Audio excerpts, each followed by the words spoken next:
असताना ही निवडणूक जी आहे ती लागलेली आहे. काय आपले प्रतिक्रिया आहे, काय सांगतो? नाही, आता निवडणूक लागलेली आहे. विरोधासाठी म्हणून उमेदवार उभे असले तरी सुद्धा ही निवडणूक भारतीय जनता पक्ष गांभीर्याने लढेल आणि ही निवडणूक भारतीय जनता पक्ष जिंकेल.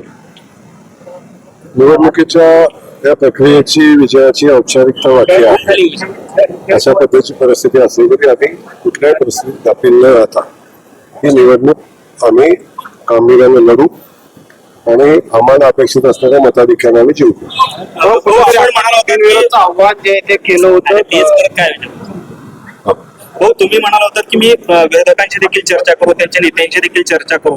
अशी काही चर्चा शेवटच्या टप्प्यामध्ये काही झाली होती का आणि त्यांच्याकडून काही शब्द आले होते? नाही, अशी ज्या ज्या लोकांना बोलणं अपेक्षित होतं त्या लोकांना बोललो. काही लोकांशी कॉन्टॅक्ट झाला नाही किंवा काही लोकांशी कॉन्टॅक्ट करावं असं मला वाटलं नाही. अशा लोकांशी बोललो असेल पण तो बहुतांश लोकांनी बघितलं आपण की उमेदवारी मार्ग घेतलेली आहे आणि ते सगळ्या भारतीय जनता पक्षासोबत राहून भारतीय जनता पक्षाच्या उमेदवारांना जिंकण्यासाठी सगळे मिळून प्रयत्न करतात. असं म्हणाले की एका व्यक्तीच्या युगोमुळं काही व्यक्तींच्या युगोमुळं किंवा त्यांना असं वाटतं की निवडणूक लागलीच पाहिजे, बिनविरोध होऊ नये, भाजपचा विजय होऊ नये म्हणून ही सगळी निवडणूक लागली गेली. आणि कोण आहेत? भाजपचा विजय होऊ नये म्हणून नाही, भाजपचा विजय होणार आहे याची पूर्ण जाणीव त्यांना आहे आणि त्या बाबतीत त्यांचं काहीच मत असायचं कारण नाही. पण आता निवडणूक लागल्यानंतर का लागली, कशी लागली, कोणी लावली या संदर्भात मला वाटतं चर्चा करणं माझ्या दृष्टीने उचित नाही. माझ्या दृष्टीने हेच आहे की ही निवडणूक आता आपण ताकदीने लढली पाहिजे आणि ताकदीने लढू. आणि मी आज सांगतो की जे मार्जिन असेल ते भविष्यात उमेदवारी करण्याचा विचार करणार नाही अशा पद्धतीचं मार्जिन या निवडणुकीचं राहील. आणि आकडा सुद्धा मी तुम्हाला सांगेन, तुम्हाला माहिती आहे मी आकडा सांगत असतो, तो आकडा मी सांगेन पण तुम्हाला एक दिवसाचा वेळ द्या.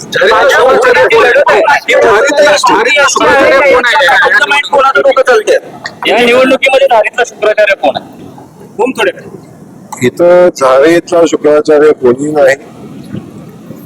निवडणूक वसंतराव देशमुख लढतायत, त्यांच्या मागे कोण आहे त्यांची ताकद राहिलेली नाही. त्यामुळं कोण पाठीमागे आहे कोण पुढे आहे बघायची काही कारण नाही. शेवटी एक आहे की लोकशाहीमध्ये विरोधक एकदा उभा राहिल्यानंतर त्यांना कमी समजायचं बिलकुल कारण नाही. एकदा उमेदवार उभा राहिला की आपण जी निवडणूक लढतो ती गांभीर्याने लढली पाहिजे आणि लढू. भाजप देशमुख हे मोहिते पाटलांच्या निकटवर्तीय मानले जातात. मग ही लढत जी आहे ती जयकुमार गोरे एवढी खाली मोहिते पाटील अशी लढत होईल का? मला एक समजत नाही, ज्यांच्याकडे 620 16 मतातली 16 मतं नाहीत अशा लोकांची लढाई व्हायचं काही कारण नाही.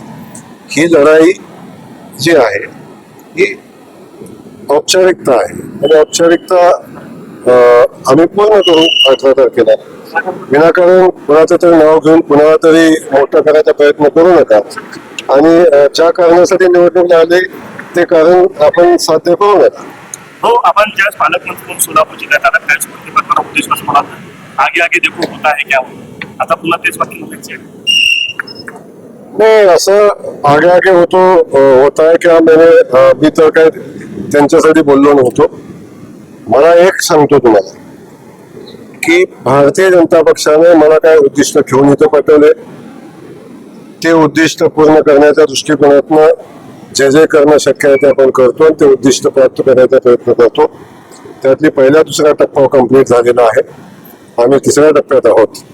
तिसरा टप्पाही पूर्ण होईल आणि तो पूर्ण होत असताना चौथ्या टप्प्याची वाट म्हणजे ही मोकळी झालेली असेल.